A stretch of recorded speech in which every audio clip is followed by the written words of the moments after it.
Pembacaan Alkitab tanggal 6 Oktober tahun 2022, hari ke-279. Imamat pasal 14.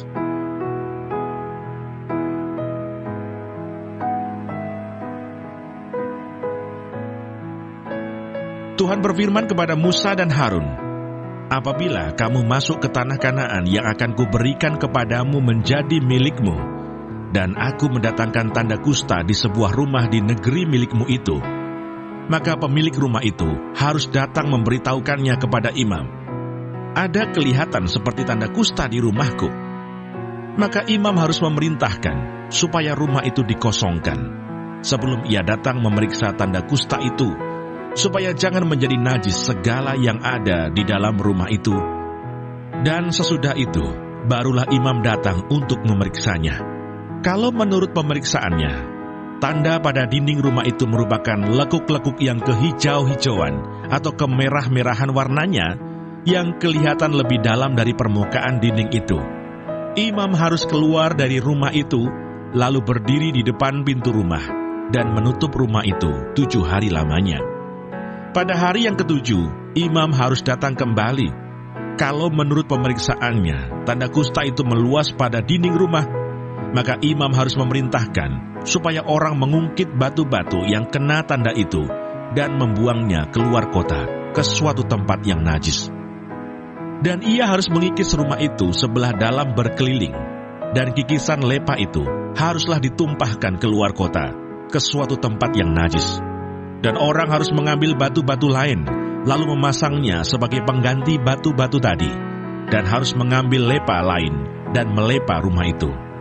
Tetapi jikalau tanda itu timbul lagi di dalam rumah itu, sesudah batu-batunya diungkit dan sesudah rumah itu dikikis, bahkan sesudah dilepa lagi, dan kalau imam datang dan menurut pemeriksaannya, tanda itu meluas di dalam rumah, maka kusta ganaslah yang di dalam rumah itu, dan rumah itu najis. Rumah itu haruslah dirombak, yakni batunya, kayunya, dan segala lepa rumah itu, lalu dibawa semuanya keluar kota ke suatu tempat yang najis. Dan orang yang masuk ke dalam rumah itu selama rumah itu ditutup, menjadi najis sampai matahari terbenam. Dan orang yang tidur di dalam rumah itu, haruslah mencuci pakaiannya. Demikian juga orang yang makan di dalam rumah itu, haruslah mencuci pakaiannya. Tetapi jikalau imam datang dan menurut pemeriksaannya, tanda itu tidak meluas di dalam rumah itu, sesudah dilepa, maka imam harus menyatakan rumah itu tahir, karena tanda itu telah hilang. Kemudian untuk menyucikan rumah itu, haruslah ia mengambil 2 ekor burung, kayu aras, kain kirmisi, dan hisop. Burung yang seekor haruslah disembelihnya di atas belanga tanah berisi air mengalir. Lalu ia harus mengambil kayu aras dan hisop, kain kirmisi, dan burung yang masih hidup itu, dan mencelupkan semuanya ke dalam darah burung yang sudah disembelih dan ke dalam air mengalir itu. Kemudian ia harus memercik kepada rumah itu 7 kali. Dengan demikian, ia harus menyucikan rumah itu dengan darah burung, air mengalir, burung yang hidup, kayu aras, hisop, dan kain kirmisi. Dan burung yang hidup itu harus dilepaskannya keluar kota ke padang. Dengan demikian ia mengadakan pendamaian bagi rumah itu, maka rumah itu menjadi tahir.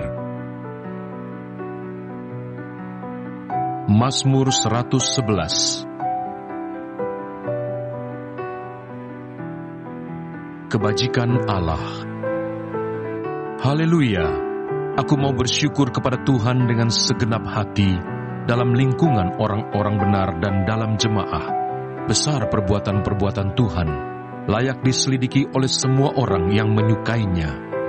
Agung dan bersemarak pekerjaannya, dan keadilannya tetap untuk selamanya. Perbuatan-perbuatannya yang ajaib dijadikannya peringatan. Tuhan itu pengasih dan penyayang. Diberikannya rezeki kepada orang-orang yang takut akan Dia. Ia ingat untuk selama-lamanya akan perjanjiannya. Kekuatan perbuatannya diberitakannya kepada umat-Nya, dengan memberikan kepada mereka milik pusaka bangsa-bangsa. Perbuatan tangannya ialah kebenaran dan keadilan. Segala titahnya teguh, kokoh untuk seterusnya dan selamanya dilakukan dalam kebenaran dan kejujuran. Dikirimnya kebebasan kepada umatnya, diperintahkannya supaya perjanjiannya itu untuk selama-lamanya. Namanya kudus dan dahsyat. Permulaan hikmat adalah takut akan Tuhan. Semua orang yang melakukannya berakal budi yang baik. Puji-pujian kepadanya tetap untuk selamanya. Surat Paulus yang kedua kepada Timotius. 2 Timotius pasal 1.